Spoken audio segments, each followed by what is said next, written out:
So, isang mapagpalang umaga po sa ating lahat. Muli ako si Mia Spasyan and welcome to our daily devotion with Pastor Russell Acampon. Today is April 14, 2026 and our topic is all about David's death. So, our scripture for today is all about 1 King chapter 2 verse 10 to 12 NI version.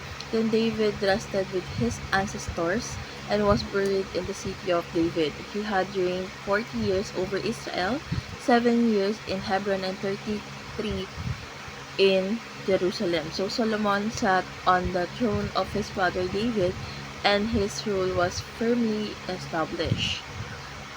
So, nung natapos yung buhay ni David, not with perfection but with purpose, he was a king, a warrior, and a shepherd and a worshipper. His life was marked by great victories but also serious failures, yet in the end, he is remembered as a man after God's own heart.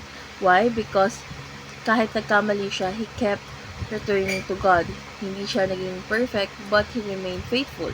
This reminds us that life is not about never failing, but about continually coming back to God and finishing the race well.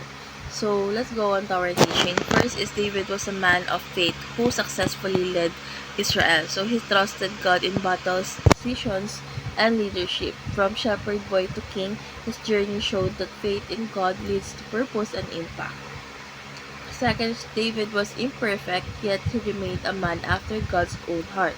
So, nagkamali siya, serious sin, but he repented sincerely.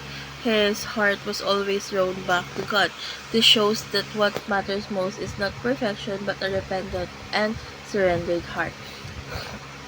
And last is David was a great composer who wrote most of the Psalms. So through his writings, we see his relationship with God, his joys, fears, struggles, and worship. His life was not just leadership, it was devotion. So how do we respond?